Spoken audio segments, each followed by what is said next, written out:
Welcome back to Cells and Stents, your one-stop guide to mastering hematology and pathology for MBBS course and NEET PG exam.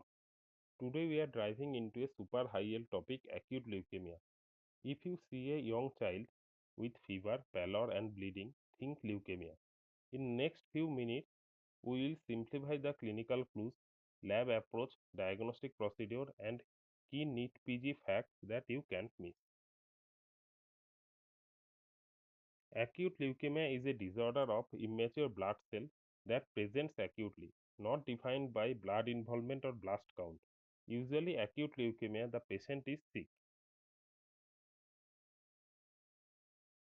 Let's begin the clinical clues that should instantly raise your suspicion for acute leukemia. The most common presenting symptoms include fever, fatigue, bleeding tendency, and frequent infection due to bone marrow failure.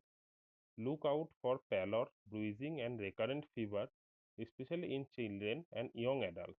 Just one classical tip, bone pain and refusal to walk in a child can be very early clue to leukemia. On physical examination, check for hepatosplenomegaly, lymphadenopathy, sometimes even gum hypertrophy. Gum hypertrophy is most common in monocytic variant of acute leukemia. So lymphadenopathy does not mean lymphoma. Lymphoma is a disease of mature cells.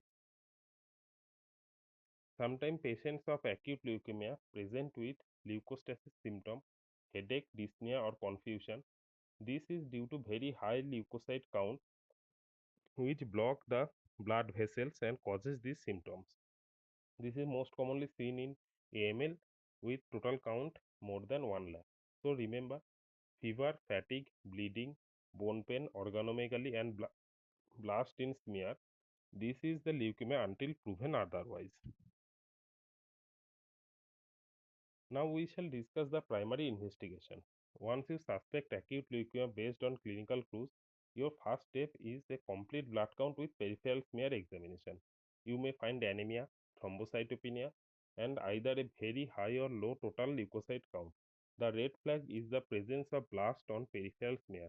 These are immature cells that should not normally seen in circulation. These are the blast cells.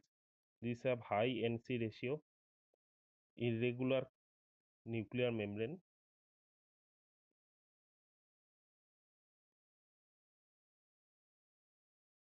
These have open chromatin and there is nucleoli. So next test should be coagulation screen because coagulation abnormalities may be associated with acute leukemia and associated with DIC which causes bleeding tendency. Next, biochemistry parameter like LDH, LFT and tumor lysis parameter which are usually deranged with acute leukemia with high cell count.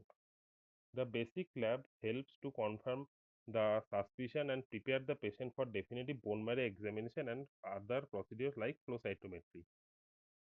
Once blasts are seen in peripheral smear, the next step is bone marrow examination, both aspiration and biopsy. The most common site is posterior superior iliac spine.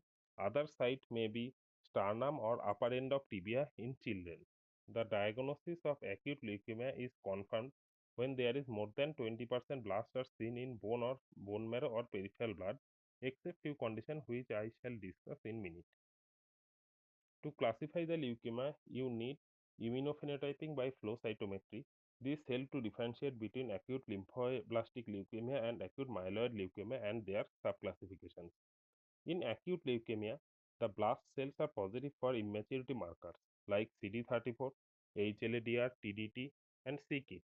Additional lineage-specific markers are positive like CD79A and CD19 in BLL, CD3 and CD7 in TLL, and MPO in AML. Details of these diagnostic markers will be discussed in another video. For prognosticate and therapeutic decisions, cytogenetic and molecular studies are crucial. We should look for the translocation like 821 inversion 16, translocation 1517 in AML, and translocation 1221 and Philadelphia chromosome in AML. So please remember bone marrow examination, then flow cytometry, then cytogenetics. This is the confirmatory triad in acute leukemia. Before WHO classification became standard, the French, American, British or FAB classification was widely used for acute leukemia. Is still important for your exam and quick clinical recall.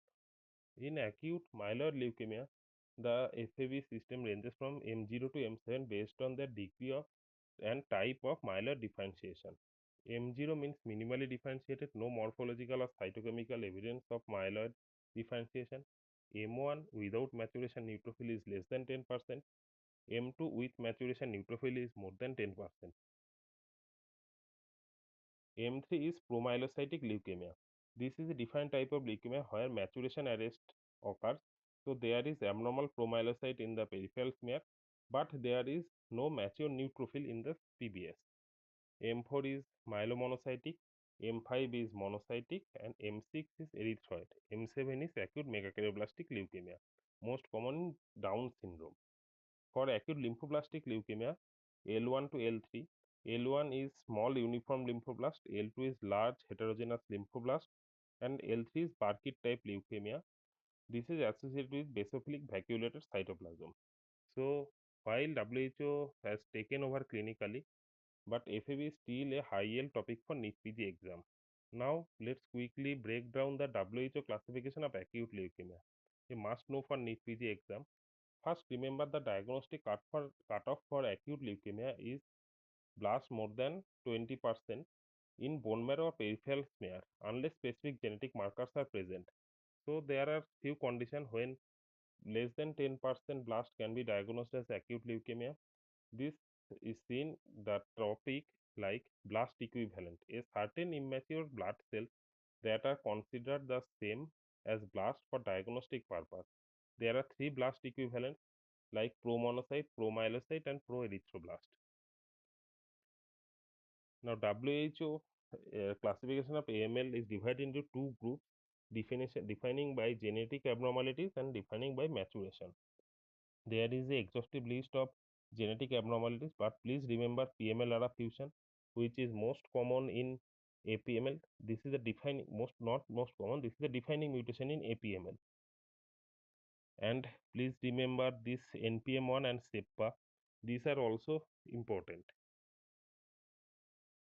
So there are other classification like the differentiation by differentiation. This is almost similar to FAB classification like minimal differentiation without maturation, with maturation, but there is no APML.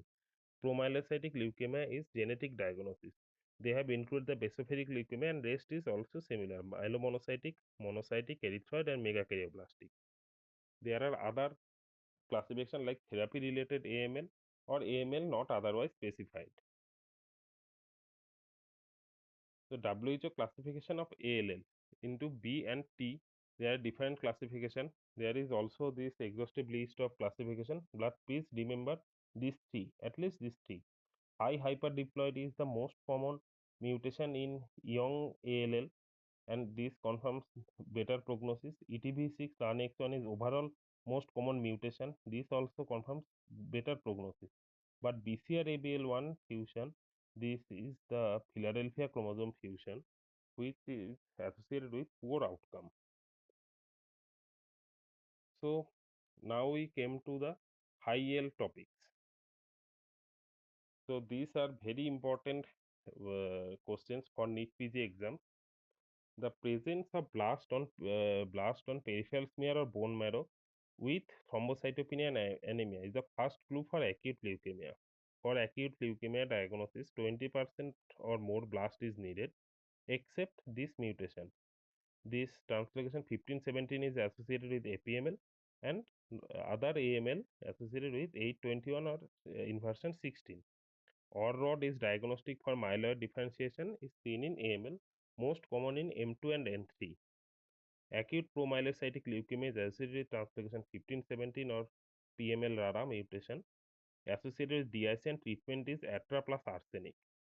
Mediastinal mass in teenager. This is a very important exam topic. If this is the cells are associated with TDT, CD3 and CD7, diagnosis TLL. If these markers are not associated in a teenage with mediastinal mass, then the diagnosis is Hodgkin lymphoma. CD10 is the classical marker for common BLL. Another term, mixed phenotype acute leukemia. When there is co-expression of myeloid and lymphoid marker, this has a poor prognosis. Philadelphia chromosome, that is translocation 922 in ALL, this confirms a poor prognosis, needs TKI with additional chemotherapy. I will discuss this 922 in CML because this is the defining mutation for CML. NPM mutation in AML associated with good prognosis. FLT3 is not mutated. If FLT3 is mutated with NPM1, then this is intermediate prognosis. Tumor lysis syndrome is due to high turnover with leukocytosis. There is more than 1 lakh total count. This may occur before or during chemotherapy, so regular monitoring and therapy with allopurinol and rasburicase is needed. So that wraps up quickly the high yield approach of acute leukemia, right from clinical clues to confirmatory workup and WHO classification. In our next video, we will break down ALL and AML in detail, including subtype, treatment protocols, and MCQ PAL you can't miss for NEET PG. So don't forget to like, share, and subscribe the Cells and Strength, your go-to channel for hematology and pathology made simple. Drop your questions or topics in the comments. Until the next time, stay curious and keep revising smart.